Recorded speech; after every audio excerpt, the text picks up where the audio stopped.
Quiconque dans la ruche. C'est parti. Sylvain, comment ça va? Dis-moi qu'est-ce qu'il y a d'extraordinaire aujourd'hui. Je t'écoute. Écoute, je suis optimiste en ce printemps. On est pas longtemps avant la relâche.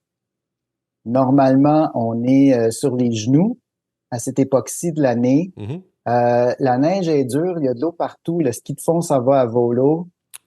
Ça me dérange. Ouais, ok. Mais je vois des profs sur le terrain qui ont le souci de bien faire, qui se posent des bonnes questions et qui, malgré les doutes, décident d'être autre chose que des techniciens en éducation. Il y a des gens qui appliquent la recette, Oh. qui se posent pas de questions, qui roulent la machine comme si on faisait de la saucisse. Là. Non, non, non. Il y a des gens sérieux qui veulent prendre la profession en main, qui veulent faire les choses autrement, qui se posent les bonnes questions et qui sont prêts à entendre des réponses. Ça, c'est ce qui se passe de bien présentement dans le monde que je côtoie. C'est Jacques Cool qui me disait, il y a plusieurs années, on arrive à un point de rupture, là, le point d'équilibre va être franchi, puis on va être une masse d'enseignants qui vont faire avancer les choses. Oh, Je ne sais mon pas si Dieu. on est assez nombreux, mais on se rend compte, chacun dans notre milieu, qu'on peut faire quelque chose. Je veux dire, on a de la latitude dans notre classe, puis on a le droit d'essayer des affaires, de remettre nos pratiques sur la table, dont les pratiques évaluatives. Puis moi, ça m'encourage, oui. Hein. Je sors de ce marasme et de pessimisme qui m'a habité quand même quelques années. Puis Hey, pour ceux qui veulent, c'est le fun. Oui. moi aussi, ça me rejoint ce que tu dis parce que j'étais comme ça avant de partir mon balado. Mon balado, quand j'ai décidé de le partir, je le dis souvent, je le répète, là, je l'ai parti pour moi parce que v'là 3 ans, on était dans un creux de vague avec le renouvellement de la convention collective. Puis j'appelle ça vraiment un creux de vague parce qu'on avait vraiment besoin d'aide. Puis j'ai pas l'impression qu'on a été. Puis je suis pas en train de faire mon gérant d'estrade, là. Je vois un peu, j'ai l'impression qu'on est resté sur notre faim. Puis ce que ça l'a fait, là, les mouvements comme. Moi, c'est un mouvement que j'ai fait pour me faire du bien. Puis j'ai vu que j'étais pas le seul à le faire. Puis oui, puis je pense que toi aussi, tu en fais aussi, tu fais ça à ta manière. Sylvain, on va te présenter, là. Je pense qu'on est rendu là, Sylvain. On est rendu à montrer aux gens, regarde, la réalité est là, là. Qu'est-ce qu'on fait là? On a un gros devoir de société à faire, hein? Oui, mais ça m'interpelle ton expression gérant d'estrade. C'est Ron Canuel, je pense, qui disait, c'est justement le problème avec l'école, c'est que tout le monde y est allé. Ben, c'est pas tout le monde qui peut avoir un avis professionnel sur ce que c'est enseigner, sur ce que c'est apprendre et ce que c'est évidemment la vie à l'école. Bien sûr que l'école est dans un ancien modèle, il y a des vieilles modes qui collent, mais il y a aussi des gens qui sont bien formés, qui ont à cœur la formation continue d'ailleurs, qui continuent de se former et qui sont à la recherche des meilleures pratiques. Et faut les laisser respirer, ces gens-là. Sylvain Deshôtels, technopédagogue. T'es aussi avec une édition. Tu fais quoi comme travail? Qui es-tu? Exactement, spécialiste en technopédagogie. C'est pas moi qui le dis, c'est le titre du poste. Dans une maison d'édition, effectivement, qui s'appelle Chenelière Éducation. Je ne parlerai pas en son Non, nom. non, c'est Je suis correct. pas porte-parole de l'entreprise. Je parlerai ici à ce micro en mon nom personnel, Parfait. comme ancien prof primaire, secondaire, comme conseiller pédagogique. Mon mandat à l'interne devait être temporaire, Ah oui? de conseiller l'équipe éditoriale, l'équipe de conception numérique. Et de fil en aiguille, le poste, un poste m'a été offert au sein de la maison d'édition. Et je m'installais comme ça, comme conseiller entre les murs de la maison. Sauf que nous avons quitté le bureau de façon précipitée, comme tout le Ouais. monde, au début de la pandémie. Ben, premièrement, on n'est jamais retourné. On est en télétravail depuis. Déjà, ça change l'ambiance.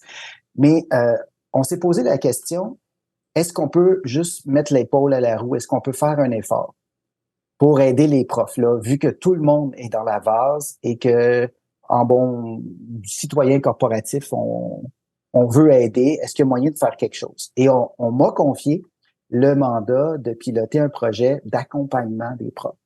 Dans un premier temps, pour être en mesure d'enseigner à distance. Alors, ça s'est passé assez rapidement.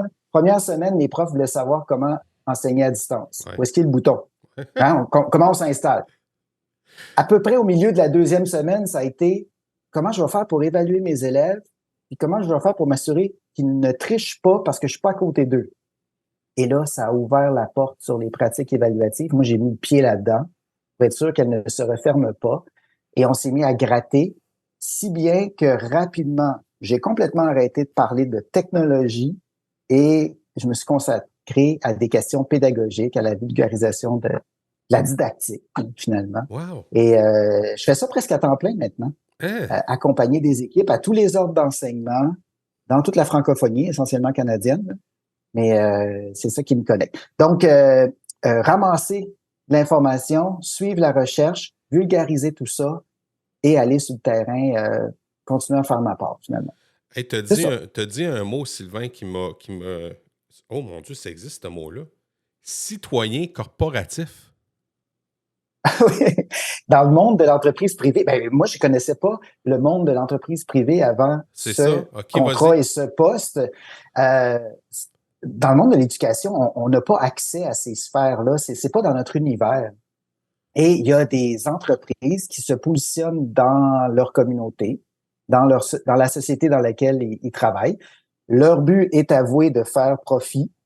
C'est pas un organisme à but non lucratif. C'est une entreprise cotée en bourse en plus, donc publique, qui, euh, qui veut tout de même poursuivre une mission et faire sa part dans le monde dans lequel elle s'inscrit. Fait que elle se dit citoyen corporatif, c'est une raison sociale, hein, une entreprise. Et oui, c'est ça semble ça semble, comment je pourrais dire ça? Ça semble être du côté. Il y a quelqu'un que j'aime bien qui m'a dit, je pensais que tu étais tombé du côté obscur. Parce que je travaillais pour une compagnie privée alors que j'ai œuvré pas mal toute ma vie professionnelle dans le monde de l'éducation. Tu sais, OK. qu'est-ce que tu fais là, Sylvain, dans une business qui veut faire de l'argent? Ben, je me suis rendu compte, j'ai été le premier surpris de faire ce constat-là, que les deux missions peuvent être menées en même temps. Je veux dire, on peut faire de l'argent et faire vivre des familles, parce qu'il y a plein d'employés dans cette boîte-là, et aussi faire sa part dans le vaste monde de l'éducation, sans dédouaner, sans enlever, sans pervertir la mission publique là, de ce que c'est l'école publique, de ce que c'est l'école subventionnée, de ce que c'est le monde de l'éducation. Il y a aussi d'autres partenaires possibles. Puis, je suis le premier surpris de voir que ça se peut. On peut faire affaire, soit pour le bien des profs, soit pour le bien des élèves, soit pour les deux. Mais Tu sais, on est en train dans de. mon quotidien, j'épaule souvent des conseillers pédagogiques. Je les Ouais. remplace pas. Je travaille avec eux autres. Et, mettons que tu es conseiller pédagogique dans ton école avec les profs que tu connais, là, avec lesquels tu as travaillé là, Ouais. toute ta carrière ou à peu près. T'es qui, toi, pour venir les conseiller ou voir leur dire quoi faire? Peut-être que ça serait intéressant d'inviter quelqu'un de l'extérieur pour taper sur un clou à ta place, pour passer le message à ta place. Oh, Moi, je lève la main, je suis là. ben Je peux voyons. faire ça. Dis-moi sur quel clou taper, je vais y aller. Je vais brasser la cage. Pas de problème. C'est le genre de choses que je fais. C'est bien hot, ça. J'ai beaucoup de plaisir à faire ça. Ben, en fait, ce qui me titille dans ce que tu dis, ce que tu annonces, okay, puis ce que je trouve ça d'autant plus extraordinaire, c'est que moi, on a un ami commun, Patrice, depuis un certain temps. Puis, moi, ce que je comprends, dans le fond, de les compagnies d'édition manuels scolaires, c'est qu'ils viennent, bonjour, je m'appelle X, je suis représentant pour telle compagnie, là, pour ne pas le nommer, puis je viens montrer mes livres. Puis je trouve ça, dans le fond, c'est pas que c'est mauvais, c'est que la réaction des profs, c'est bon, un autre. Un autre, il y a Mais, quelque chose à vendre. ouais, mais Oui, t'arrives oui, comme. mais ouais, moi, je suis vraiment en dehors de la boîte. Ouais. J'ai un rôle particulier qui existe pas vraiment. Puis je suis bien chanceux de l'avoir, là. Je me pince chaque matin quand j'arrive dans mon bureau, là, qui est installé dans ma maison aujourd'hui. Je ne fais pas d'activité commerciale. Moi, je n'ai rien à vendre. Si vous avez des questions sur notre catalogue, si vous voulez consulter nos titres, si vous voulez voir du cahier, si vous voulez explorer la plateforme numérique, ben, tant mieux. Je vais vous référer à quelqu'un dont c'est l'activité principale de vendre des choses, de présenter les produits, puis comme les bons vendeurs font, là, essayer de remplir, de combler les besoins de leurs clients. Mais moi, je ne fais pas ça. Je ne suis pas dans l'équipe commerciale, je n'ai rien à vendre et on trace une frontière étanche entre les représentants, dont tu décrivais le travail à l'instant, et mon travail qui est essentiellement pédagogique. C'est le fun quand on peut se présenter ensemble quelque part, puis dire à l'équipe de profs, lui, il s'occupe du commercial, moi, je m'occupe du pédagogique, et on mêle pas les cartes. Puis en plus, ce qui va te jeter à terre probablement, c'est que mon service est gratuit. Je le facture pas. Arrête. C'est payé par la maison. Fait que c'est le meilleur des deux mondes. C'est parfait. Je suis très content de faire ça. Ben, je ne veux pas le dire ce terme-là dans le sens négatif, mais plutôt positif. Dans le sens que si t'en viens à ce que tu viens de dire là, c'est comme ça. Hein? Ça a l'air capoté. Puis d'autant plus que la compagnie d'édition pour laquelle tu travailles est assez intelligente pour dire si le lien est fait avec Sylvain, j'imagine qu'ils vont continuer avec nous autres.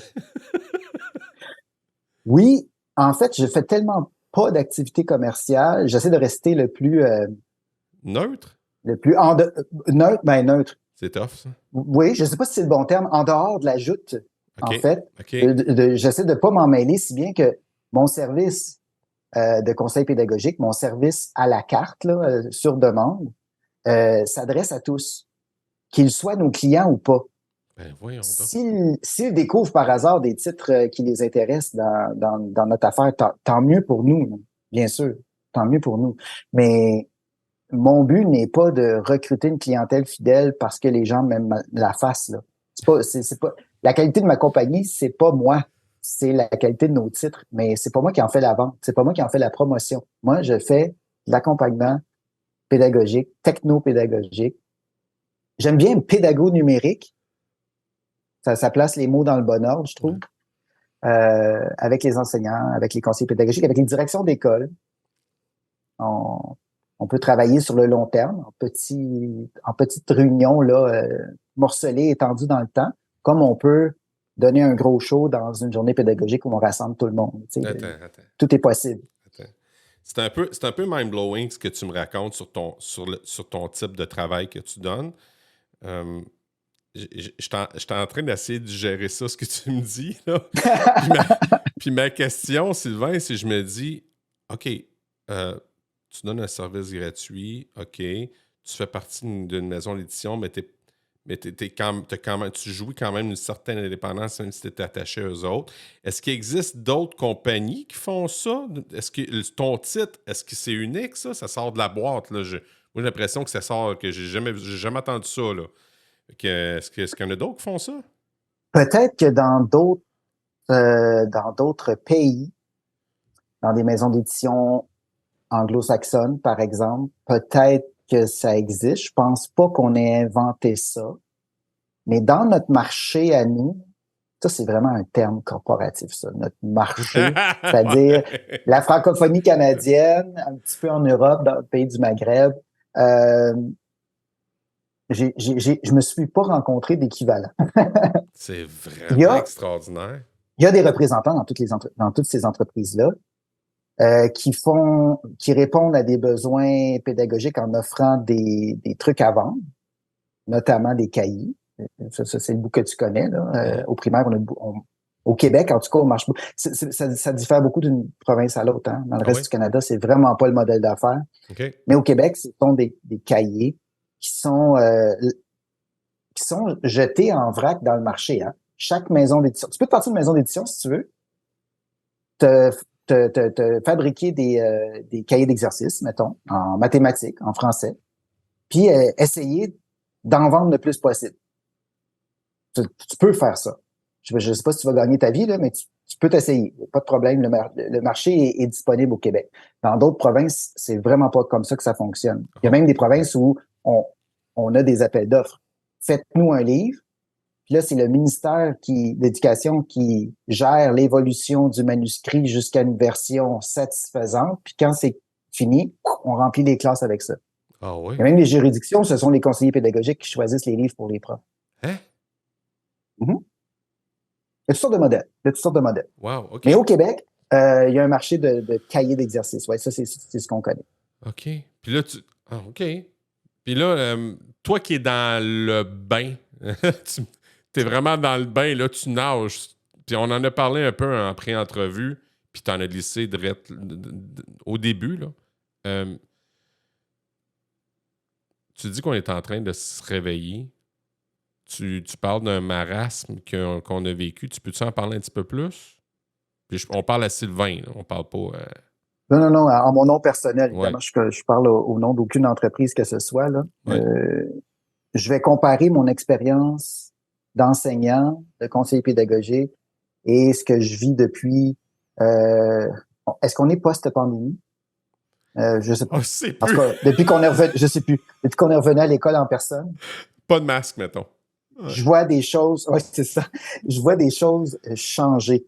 Est-ce que la masse critique dont parlait Jacques Coul est assez grande pour qu'il y ait un changement de paradigme? Je suis pas certain.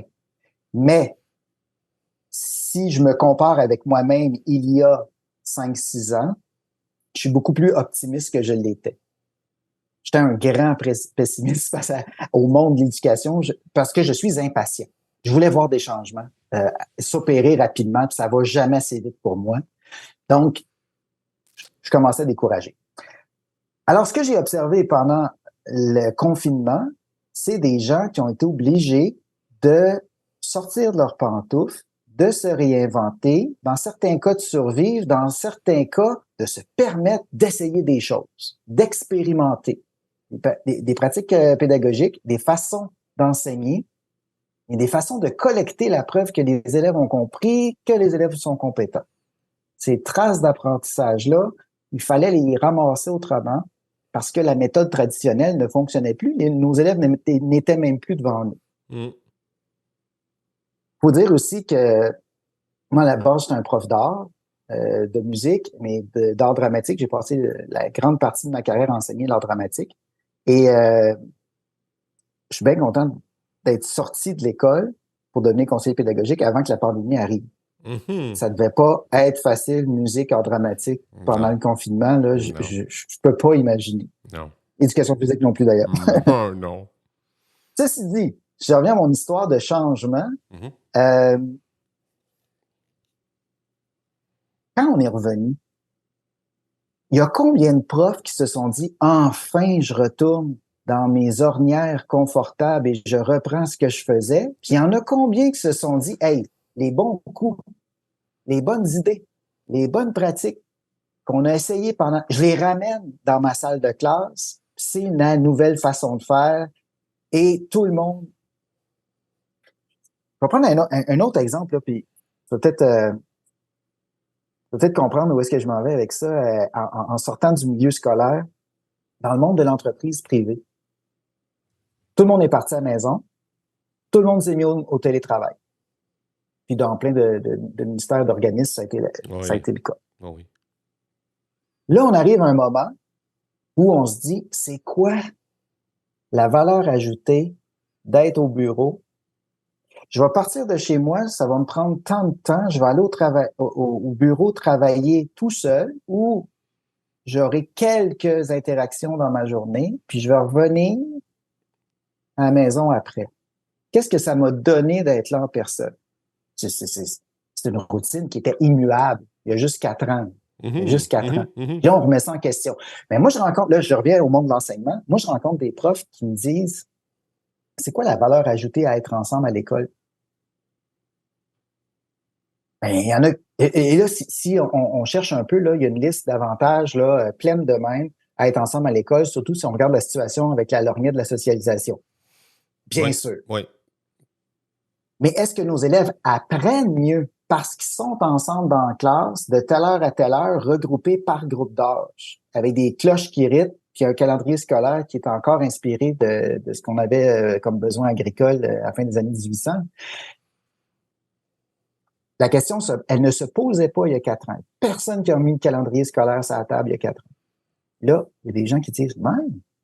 Il y a des gens qui se disent, il y a des profs qui m'ont dit, je doute de la pertinence de ma présence en chair et en os, temps plein. Il y a des moments où ça pourrait marcher sans que je sois là. Puis plus on avance dans les niveaux scolaires, plus je l'entends. Au cégep à l'université, là, c'est courant, là.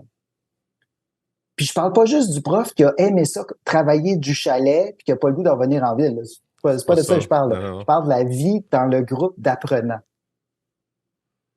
Oh boy. Il y en a qui se posent ces questions-là. Je sens que les colonnes du temple s'ébranlent un peu. Ouais, ça secoue un petit peu. Est-ce assez pour de vrais changements? Je ne sais pas. Puis, j'espère qu'on va tendre l'oreille vers nos chercheurs, vers nos sages, vers nos universitaires qui se penchent sur ces questions-là présentement parce que tout le monde est en train de mesurer les impacts de la pandémie. Ben oui, c'est vrai que c'est tout le monde. Et dans toutes les sphères de la société. Et je vais parler brièvement du Conseil supérieur de l'éducation dont j'admire les travaux.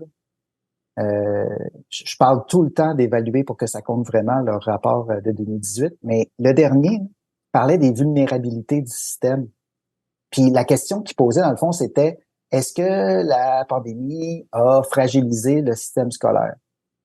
Puis au bout de 144 pages, ou à peu près, on dit non, c'est pas ça le problème. Les vulnérabilités étaient existantes, elles étaient documentées, et le conseil et d'autres experts, chercheurs, etc., parce qu'on en a plein au Québec, des bons chercheurs, avaient suggéré des pistes de solutions. Il n'y a personne qui les a écoutés.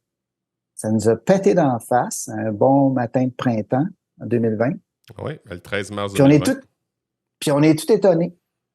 Et pourtant, on nous l'avait dit.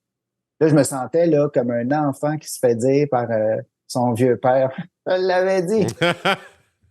Puis là, je fais ah ouais, c'est juste que moi, j'écoutais pas quand le père parlait.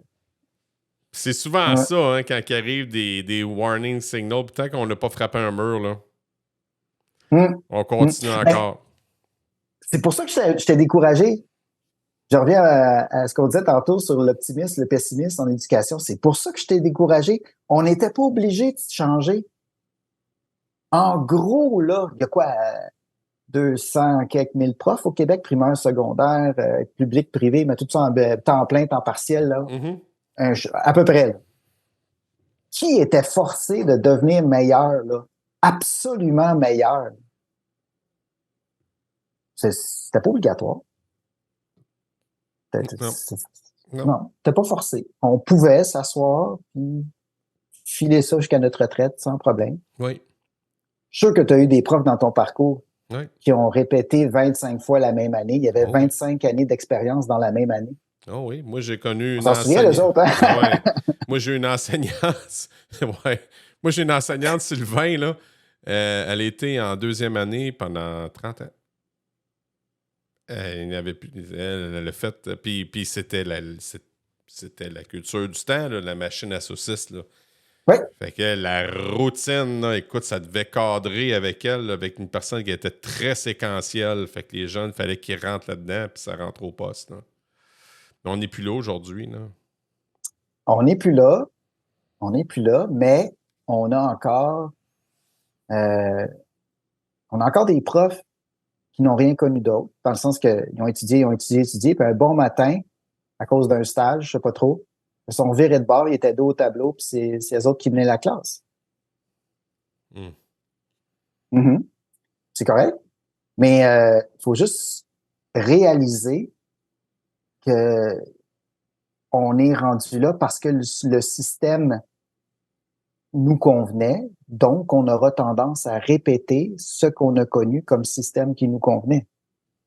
Et il faut se poser des questions pour aller au-delà parce que moi, je vois des signes inquiétants d'élèves, d'enfants, d'ados, de jeunes adultes qui ne se reconnaissent pas dans le projet de leur école. Eux autres, tout ce qui les intéresse n'est pas à l'école. Puis ils ont l'impression soit de perdre leur temps, soit que c'est trop dur, soit que ça les concerne pas, soit que ça ne leur parle pas, soit que ça sert à rien, soit que... Ah oui. Ils sont de plus en plus nombreux et de plus en plus démotivés. Ah ouais, Ça m'inquiète. puis il Ça, écoute aussi des personnes influentes qui disent que l'école, c'est pas important. Je n'ai entendu ouais. une bonne, moi, v'là quelques jours avec un homme que je vais taire le nom, mais ça disait que, regarde, l'école, apprendre, mettons, apprendre les nuages puis Pythagore, c'est pas tant important qu'il y ait un qui aller sur YouTube puis il va apprendre. Tu sais, dans le fond, à quelque part, il n'est pas Mm. nécessairement tard dans le sens où on est dans un air d'information. On peut retrouver des informations. Je peux comprendre. Mais va pas dire que l'école, c'est pas important. Là. Va pas dire ça. Tu sais, j'ai eu François Lambert qui m'avait dit des personnes comme ça devraient dire à la place, avec un gros disclaimer, puis dire regarde, moi, là, je suis une exception. Là, OK? Moi, là, j'ai pas eu besoin du système scolaire pour réussir. Je me suis débrouillé autrement. Puis tant mieux, là. Mais on a un gros thinking, une grosse pensée à faire là-dessus. Puis là, tu vois, il y a les mouvements citoyens dans lesquels j'ai été interpellé avec Parlons Éducation. Mhm. C'en est un beau mouvement citoyen qui est en train de se faire. Puis là, tout s'enchaîne, là, parce que tantôt, tu parlais de ça aussi. Là, les gens se questionnent sur l'évaluation, comment on fait, où est-ce qu'on regarde. Puis toi, tu avais quelque chose de vraiment... tu m'as comme donné la puce à l'oreille avec... Tu te questionnes sur les fondements de l'évaluation. À quoi ça sert de donner une note? Puis à quoi ça sert de comparer cette note-là à la moyenne du groupe? Et là, on a une liste d'arguments qui nous explique sérieusement que c'est complètement inutile. C'est antipédagogique. On n'apprend rien parce qu'on reçoit un 78 ou un 82. Cependant, on va... Regarde, c'est comme si on prenait tous les élèves de notre classe et on les plaçait le long du mur en ordre de grandeur. On les mesure au millimètre près, puis on fait la moyenne. Évidemment qu'il y a une gang de la classe qui sont plus petits que la moyenne, puis une gang de la classe plus grand que la... Bon, évidemment. Et probablement que dans ta classe, il n'y a aucun élève qui mesure exactement la moyenne en millimètres. Mm-hmm. Et supposons que tu enseignes au primaire, puis que tout le monde est bien nourri et que tout le monde a une belle poussée de croissance et tout le monde grandit. On peut faire la même mesure à la fin de l'année puis constater que tous les élèves ont grandi puis qu'il y en a encore qui sont en dessous de la moyenne puis au-dessus de la moyenne. Si mon enfant est dans une classe de grands cette année, il va rester tout le temps en dessous de la moyenne, même si lui, il grandit beaucoup. Parce que il est dans une classe de grands. Puis si l'année prochaine, par hasard, il est dans une classe de petits, il va être au-dessus de la moyenne. Moi, comme parent, là, tout ce que je reçois à la maison, 2, 3 fois par année, sur un document officiel avec des petites cases, c'est ton enfant est au-dessus de la moyenne ou en dessous de la moyenne. Ça sert à rien. L'autre chose qu'on peut faire avec les notes, c'est classer les individus. Dire, toi, tu es assez fort pour accéder à tel type d'études, de profession, non. toi, t'es pas assez fort, tu devrais plutôt prendre l'autre branche. Ce système-là ne fonctionne plus du tout, là. Plus du tout. Et pourtant, on l'entretient et quand on creuse le sens de la note, on se rend compte que si cette année, j'avais été dans la classe de Madame X au lieu de Monsieur Y, j'aurais peut-être pas eu 71 au même examen dans les mêmes situations. Avec lui, avec elle, j'aurais peut-être eu 82, puis dans sa classe, la moyenne étant de 60. Tu comprends? Tout à Ça n'a fait. aucun lien avec ce que c'est supposé faire. Et ceux qui y tiennent mordicus aux notes chiffrées vont me servir des arguments du genre, ben dans la vraie vie, il faut être prêt faut être prêt à être évalué. Absolument.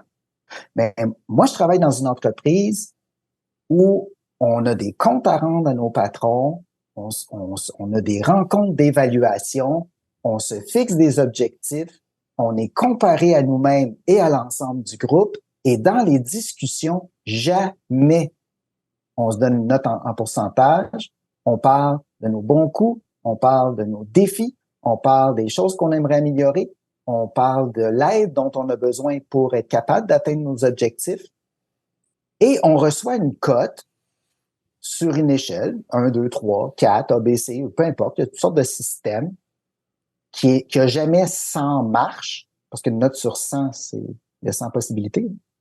101 avec le zéro. Et on me compare pas à la moyenne de mes collègues. Dans certaines entreprises, on va même donner un boni en argent si les objectifs budgétaires sont atteints ou si l'équipe a été performante au niveau là, commercial. Et ça n'a rien à voir avec la note qu'on a eue dans le bureau du directeur sur 100. Il y a des années où la business va bien, puis on fait des ventes, puis il y a des années où ça va moins bien, puis on n'atteint pas les objectifs. C'est la faute à qui? C'est la faute à quoi? Là, on peut se poser ces questions-là en équipe. Mais c'est pas le bulletin de chaque employé qui va vraiment changer quelque chose. Fait que les tenants du bulletin chiffré qui me disent ça se passe de même dans la vraie vie, allez voir, s'il vous plaît, dans la vraie vie. Ouais. Ça n'a aucun rapport avec ça. Puis là, on peut débouler comme ça sur on pourrait entretenir la conversation sur toutes sortes de chemins en abordant différents sujets qui ont rapport aux traditions de l'école. Puis on pourrait se rendre compte qu'en dehors de l'école, ces traditions-là n'ont aucun sens. On pourrait parler de la cloche, par exemple, qui rythme la journée des enfants. Ça n'existe pas des cloches. Là, vous allez me dire, ouais, mais s'il s'en va à l'usine, il va... S'il s'en va à l'usine, il y en a combien de nos élèves qui vont là à l'usine où il y a une cloche? S'il vous plaît. S'il vous plaît.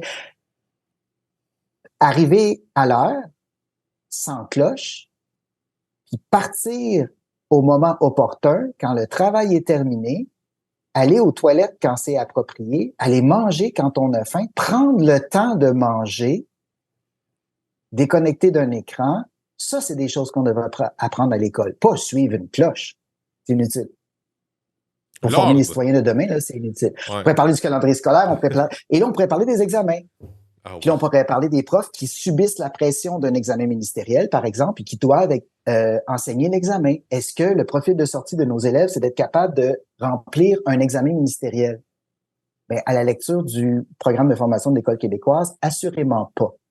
Et là, on constate, puis c'est pas moi qui le dis, là, c'est le Conseil supérieur d'éducation, je pourrais sortir la page, là, j'ai ça dans ma bibliothèque ici.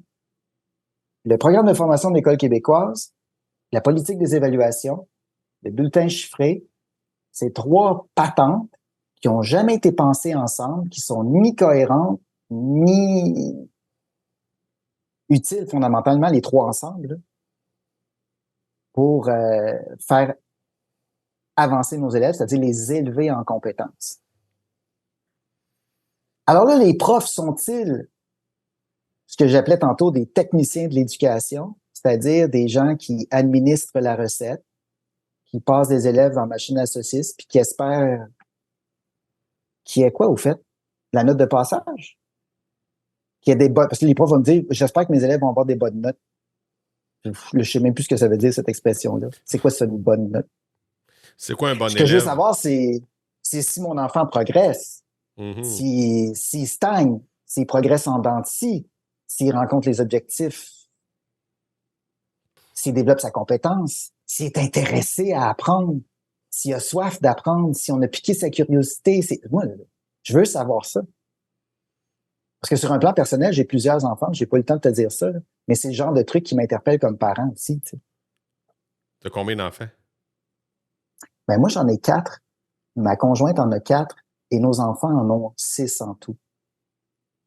Je suis dans ce monde d'étudiants, d'élèves, OK, tu de baignes parents, là-dedans, de là. jeunes parents, d'universitaires.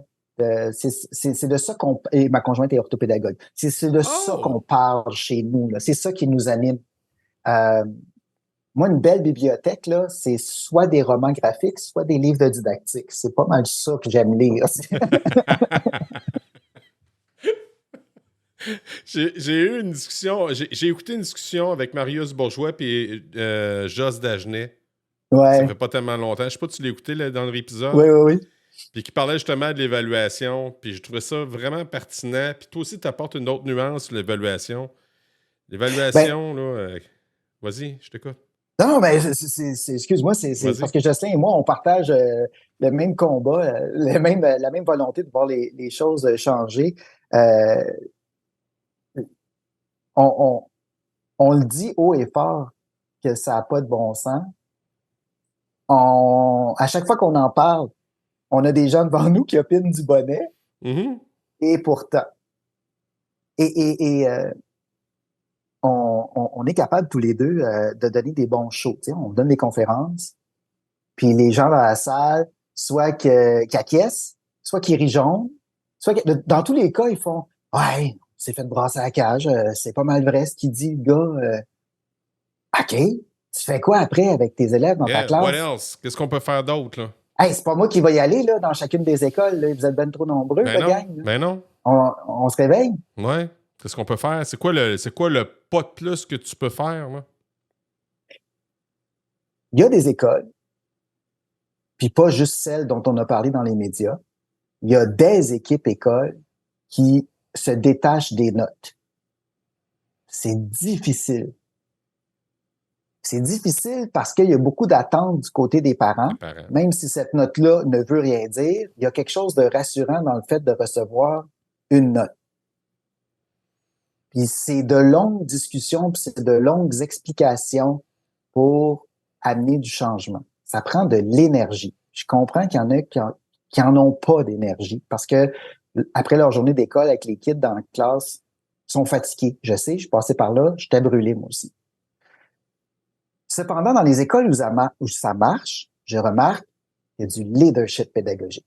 Je remarque Hmm. qu'il y a des directeurs, des adjoints, des conseillers pédagogiques, des professionnels non enseignants qui ont décidé de changer les choses et de donner une ligne directrice à leur école. C'est-à-dire qu'ils ont décidé de prioriser ces changements-là. Je suis allé travailler dans une école primaire qui a ses défis socio-économiques, qui est structurel. C'est pas un milieu là où tout est. C'était pas une école, un monde de licorne. Là. Une vraie école là, avec ses vrais problèmes. Puis on a parlé d'enjeux d'évaluation, on a parlé de pratique, puis on a amené toute l'équipe à laisser les notes pour autre chose. On a construit cette autre chose-là ensemble. Ça a pris une année scolaire complète. Ça a pris des explications aux parents. Ça a pris des rencontres. Ça a pris beaucoup de communication. Et ça a bien fonctionné. Ça a vraiment très bien fonctionné. Puis un jour, j'ai dit au directeur, duquel je commençais à être plus proche parce que ça faisait un temps qu'on travaillait ensemble, mais comment tu fais pour t'occuper de pédagogie? Moi, je vois des directeurs d'école débordés par les tâches administratives. Comment tu fais? Puis il m'a dit, moi, j'ai décidé d'être le principal. Une expression anglaise Mhm. qui veut dire que le directeur est l'enseignant principal de son école. Puis il y a des tâches administratives qu'il laisse à ses adjoints administratifs, dont sa secrétaire. Puis il y a d'autres tâches administratives qui vont attendre. Lui, il a décidé qu'il s'occupait de pédagogie dans son école, puis il y a des demandes, mais là, il s'arrangerait avec son boss, là, mais il y a des demandes qui viennent du centre de service qui passent en deuxième. Je dis pas qu'il fait pas son travail d'administrateur, juste qu'il priorise ça autrement. Bon, lui, il a le caractère, puis l'énergie pour le faire. Tant mieux pour sa gang, tant mieux pour son école, tant mieux pour ses élèves. Qu'est-ce qu'on pourrait faire pour multiplier ce modèle-là? Et voilà. On peut-tu donner de l'air à nos directeurs d'école Oui. qui puissent s'occuper de questions pédagogiques? Oui. Pourquoi au cégep, il y a des directeurs des études et qu'il n'y en a pas au primaire? Pourquoi dans les écoles privées, je rencontre des directeurs des services pédagogiques, DSP, puis que j'en rencontre pas dans d'autres milieux? Pourquoi c'est une priorité à un endroit puis pas à l'autre? Là, vous allez me dire, oh là, au Québec, c'est épouvantable. On a un système scolaire à 3 vitesses, puis la dernière vitesse est laissée pour compte. C'est épouvantable qu'il y ait des enfants qui disent, moi, j'étudie en rien. Ils sont secteur jeune général, là. Ça a bien secoué notre ministre, avec raison. Ça n'a pas d'allure comme expression. Non. Mais est-ce qu'on a considéré les vitesses de leadership pédagogique? Est-ce qu'on a considéré les vitesses de vision pédagogique dans nos différentes écoles? C'est pas juste que mon école ait une vision, une drive, puis que la tienne en ait pas. C'est pas correct. Puis ça, on peut pas laisser ça de même. Non, faut pas laisser ça de même. Oui, il faudrait que les directeurs qui aient un petit côté hors de l'administratif puis plus marcher l'école, là. Hein? Mm-hmm. J'ai eu un directeur que j'ai eu, moi, de septembre en janvier. Parce que j'ai 2 écoles. Je suis enseignant en anglais intensif. Mm-hmm. Puis lui, il marchait l'école. Si tu savais comme c'était agréable d'avoir un directeur qui marche l'école. C'est important. C'était la première fois que je vivais ça. Puis il m'a été d'un soutien. Puis pourtant, il n'a pas fait grand-chose. Il était là. Mais il était là. C'est pas dans le sens qu'il n'a pas fait grand-chose parce qu'il ne fait pas son travail. C'est pas ça. C'est que juste le fait qu'il se promène, déjà, les élèves, ils disent « Oh, OK, ouais, OK, il était... OK, il y a eu des problèmes où il est venu là, mettre les barres... les barres CT, les points CI là, dans ma classe. Là. Ça fait « Oh, OK. » Sinon, autrement, là, dans d'autres affaires, puis je suis pas en train de lancer des roches, là. Mais autrement, là, il y a quoi qui va pas, c'est plus que, mettons, une classe et d'autres classes, c'est problème école, puis là, c'est les profs qui gèrent ça. Fait que c'est un... En tout cas, vas-y, continue. J'ai l'impression que tu me décris un gars qui avait de l'air, qui avait de l'espace pour travailler. Qui s'était donné de l'espace pour travailler. Mm-hmm. On veut que nos profs soient compétents, on veut que nos profs se forment, on veut que nos profs développent un plan de formation continue. Est-ce qu'ils ont de l'espace, de l'air, du temps pour faire ça? Moi, j'ai la chance d'avoir du temps à même mon poste pour faire mes lectures. C'est hot. Et forcément, j'apprends plein de choses puis je deviens meilleur parce qu'on m'octroie du temps pour le faire. On peut pas tout le temps demander aux profs de faire ça sur leur temps la fin de semaine.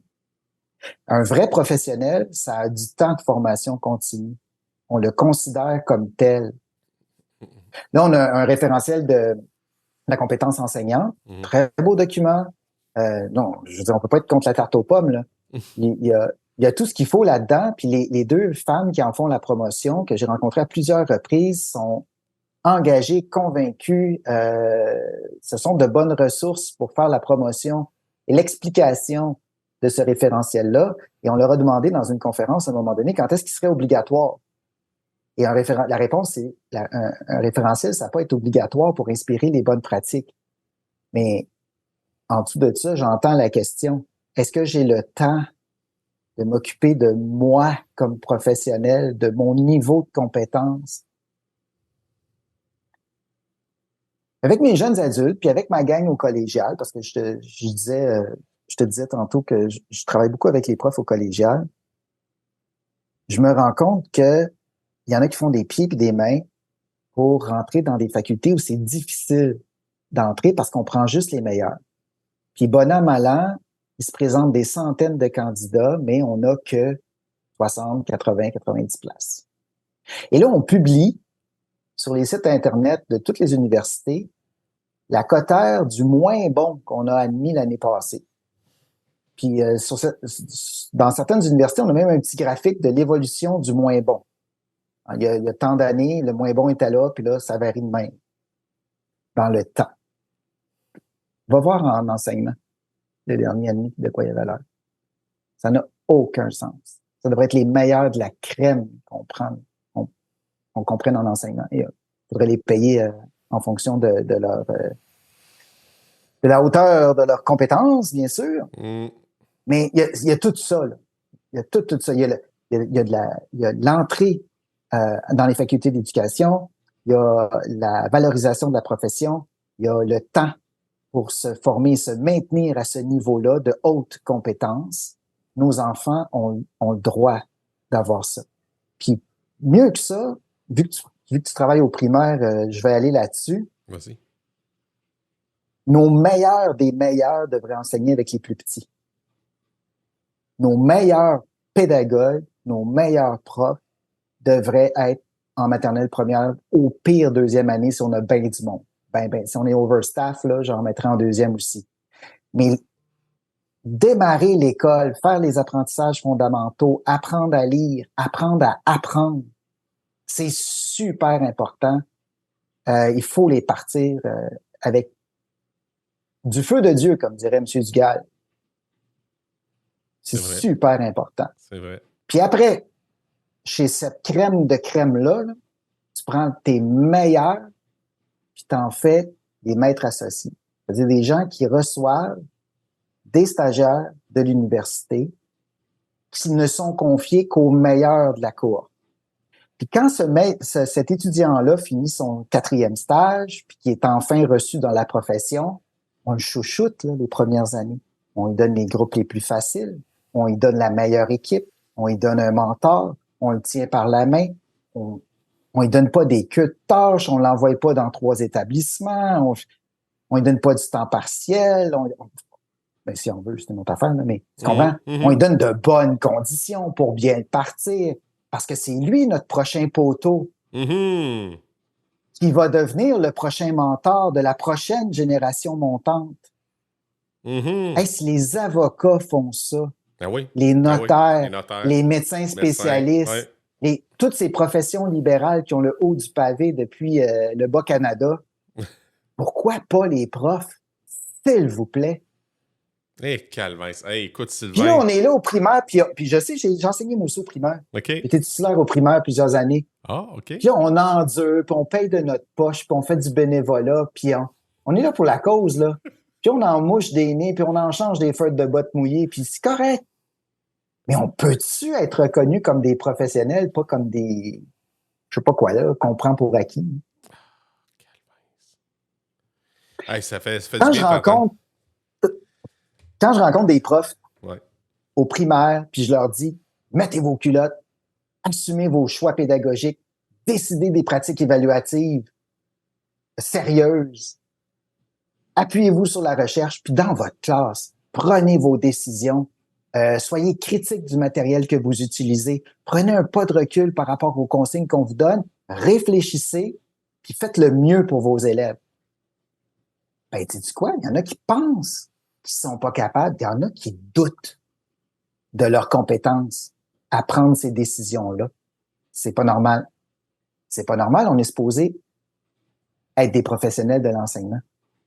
Moi, quand je fais affaire avec un professionnel dans un certain domaine pour ma vie privée, tu sais, j'engage quelqu'un pour faire un job chez nous, sur ma voiture, dans ma maison. Je fais venir un ingénieur en structure parce que je fais des travaux majeurs. Et je me fie à ce qu'il me dit. J'y fais confiance. Il me charge la totale en plus. Mais il y a des crédits obligatoires de formation continue dans son année, puis il y a une assurance responsabilité qui coûte... c'est ça. Mais il est efficace. Mais il est compétent. Ouais. Mais il coûte cher. Ouais. On est ailleurs, là, Sylvain. Là. On est On est vraiment ailleurs. ailleurs. Hey, c'est On est inspirant. ailleurs en enseignement. Ah oui. Ouais, c'est inspirant. Hey, Sylvain, je pourrais continuer encore longtemps. Mais là, on est rendu dans la dernière portion du balado. J'ai mes petites questions en rafale. Puis Vas-y. tu réponds, si tu veux être concis, vas-y concis. Mais si tu sens, oh, que j'ai envie de dire quelque chose, moi, je t'écoute. Fait Je que, pensais que tu allais me dire, prends étiquette pour un autre oh épisode. non, ben, on pourrait même, à la limite, séparer en deux si ça vient trop fou, là. Parce que ça chire le fun dans ta barouette. Hey, pour toi, Sylvain, l'éducation, c'est? C'est le début. C'est le début de tout. Puis quand on a enfin notre diplôme, c'est signe qu'on est prêt à commencer à apprendre. Calvin. D'où vient l'importance de la formation continue, puis Ben, l'importance de donner le goût d'apprendre à nos élèves. aussi, C'est pas une fin, là, la sixième année, le secondaire 5, le DEC, no, je sais pas quoi. no, le Pas du bac, tout. le bac. Le Le bac bac, en enseignement, c'est pas la fin, ça. Colin. c'est pas la fin. C'est pas la fin. Non. J'ai demandé à un de mes gars, numéro 7, si tu veux savoir, là, notre septième enfant, il est au cégep présentement. OK. J'ai dit, sais-tu pourquoi tu fais de la littérature puis de la philo? Sa deuxième session, c'était pas posé cette question-là encore. Puis il avait pas l'air de triper dans ses cours. Oh. T'es en train d'apprendre à réfléchir. C'est super important dans la profession dans laquelle tu t'en vas. Et ce que tu vas faire dans la vie n'a rien à voir avec la philo ou la littérature. Mais c'est là que tu es en train d'apprendre à penser. Là, il pensait que je le niaisais.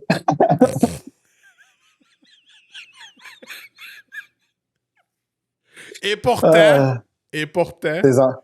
Et pourtant. et pourtant, mais il va le comprendre un coup qu'il va passer. Oui. Ah, ça, C'est- c'est ça. Ah, ça, je sais pas si ça t'arrive, ça, des vieux élèves, des anciens élèves qui reviennent, qui disent, ah, monsieur, vous avez raison. Ouais, non, non, non. Puis c'est ça, je disais à mes jeunes, je sais ce qui est bon pour toi. Puis ils me reviennent après, puis ils me disent, t'as raison. Je n'ai eu un, justement, j'ai mis sur mon TikTok. Vous avez été un enseignant extraordinaire et que j'avais travaillé avec ce jeune-là et que ça avait été tough. Puis là, tu vois, regarde, il commence à comprendre. Mais c'est cool, c'est parfait. Hey, Ben oui. ton plus grand succès, monsieur Sylvain des Hôtels, c'est quoi? Ouais, ça, c'est une bonne question. Euh, c'est drôle parce que je me suis posé cette question-là il n'y a pas longtemps. Ah oui? J'avais trouvé quelque chose d'inspirant. Tu vois, je l'ai oublié. Je pense que euh, ça a été d'inspirer confiance et d'avoir maintenant la crédibilité pour m'adresser à des groupes d'enseignants.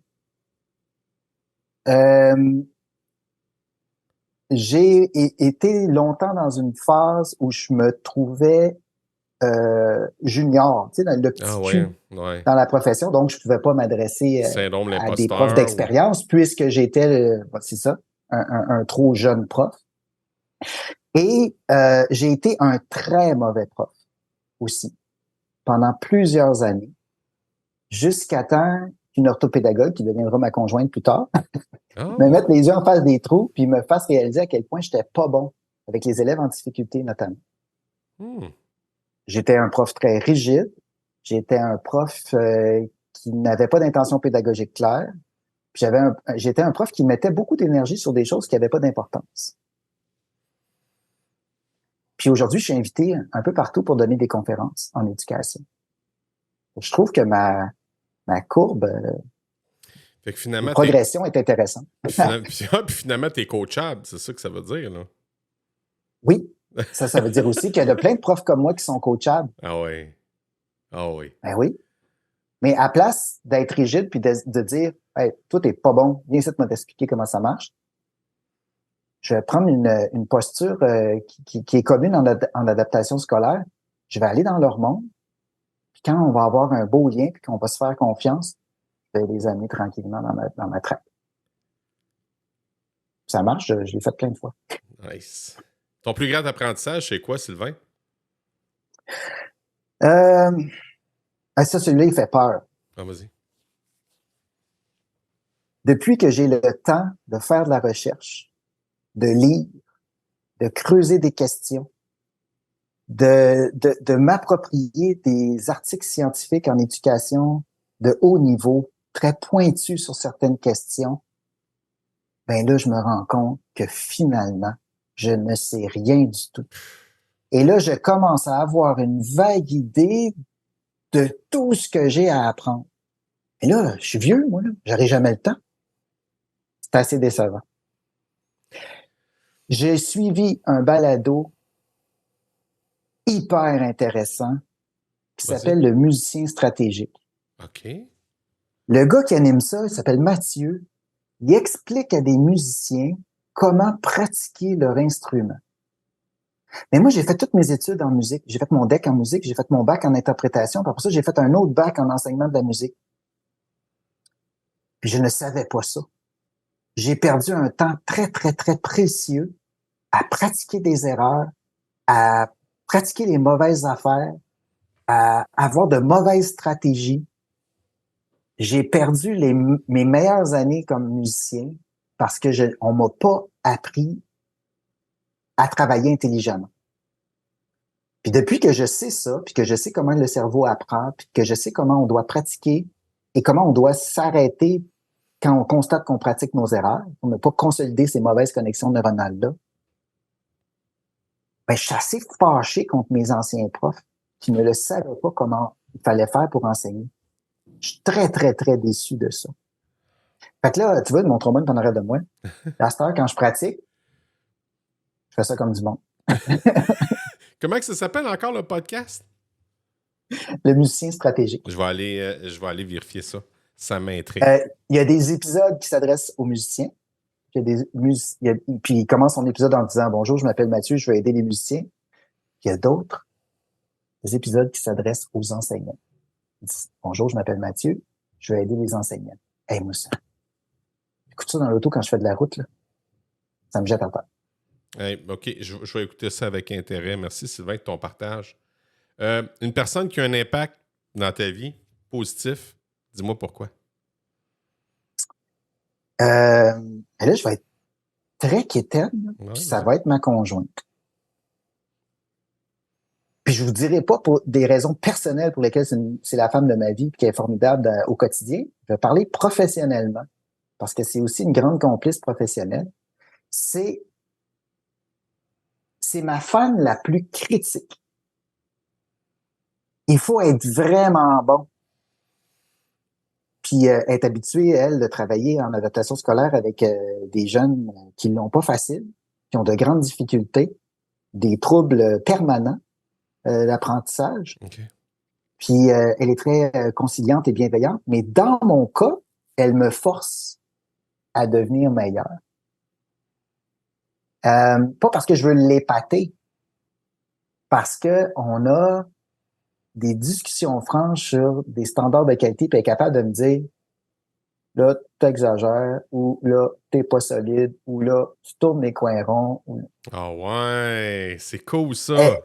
Elle m'inspire la rigueur. Wow. Ouais. Je suis très reconnaissant de ça. Wow. Je t'ai pas dit qu'elle s'appelait Edith, hein? Non, tu m'as pas dit son nom. On va la nommer. Elle s'appelle Edith. C'est un bel hommage que tu donnes à ta Edith en plus. Je suis sûr que si elle écoute, elle va être super contente d'entendre ça. Vraiment. Un livre que toute personne devrait lire, Sylvain? Toute personne ou tout enseignant? Vas-y. Je te laisse faire. Je te laisse aller. Il y a une lecture difficile pour les enseignants qui s'appelle, j'en ai parlé rapidement tantôt, c'est un rapport sur l'état et les besoins de l'éducation au Québec, qui date de 2018, qui s'appelle Évaluer pour que ça compte vraiment. C'est un document qui a vraiment changé mon point de vue professionnel. C'est un document qui m'inspire pour amener les profs à changer leur pratique. C'est pas un document qui contient la vérité qu'on devrait appliquer, là. C'est pas un mode d'emploi. C'est un constat de ce qui est bon, de ce qui marche, de ce qu'on pourrait faire. Et dans un autre volet, ça explique bien les besoins du milieu. Les gens qui ont fait ça, que j'ai rencontrés finalement, que j'ai connus personnellement, là, par après, bien après, ont fait un travail sérieux. Fait que dans le monde de l'éducation, je prendrais ça. Dans le monde de l'éducation et dans le monde personnel, dans le monde professionnel et dans le monde de la parentalité, j'irais vers Carol Dweck, psychologue américaine, qui a fait ses travaux de recherche sur la conception dynamique de l'intelligence.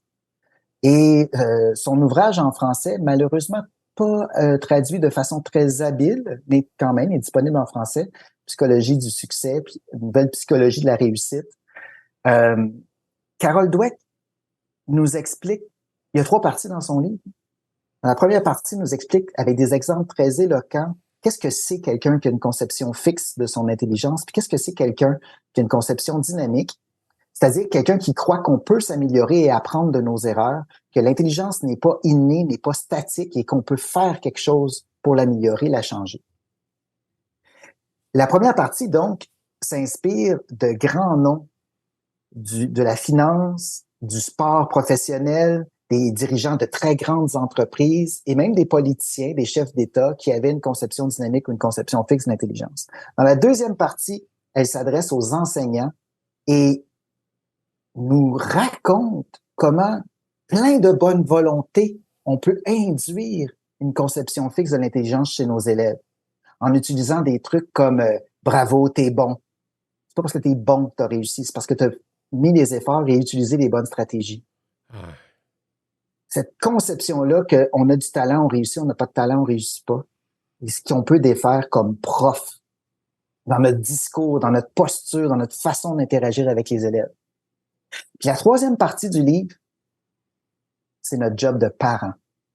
Comment dans nos relations avec nos enfants, on cultive ou pas une conception dynamique ou fixe de l'intelligence. Ben, voyons donc. Je recommande. Je vais l'acheter. OK. Wow. Depuis, ça fait 1h02 qu'on jase ensemble. Ça fait 1h02 que tu me varlopes des crochets de gauche continus.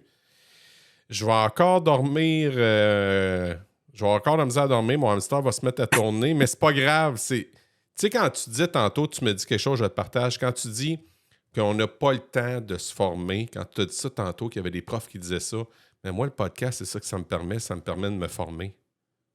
Fait que je suis tellement dans la gratitude. Merci tellement de me donner ce moment-là parce que, encore une fois, je vais retourner sur mes bancs d'école, je vais retourner dans le fond dans ma classe, puis je vais faire « Hey gang, j'ai appris ça. OK, on change quelques affaires. » Tu sais, puis puis le podcast m'a permis à moi d'améliorer ma pratique par des gens comme toi, puis je veux te remercier. Ah, ça m'a fait grand plaisir. Je viens de comprendre ce que tu disais tantôt quand tu as dit « je le fais pour moi ». C'est égoïste, puis c'est tant mieux. Ouais. Mais en même temps, c'est égoïste, Sylvain, puis en même temps, le fait de mettre en podcast, c'est du don de soi en même temps. Parce que... Absolument. Tant mieux pour les gens qui nous écoutent. Tant mieux. Puis, je te lance l'invitation pour une prochaine, mais cette fois-ci, axée sur tes élèves.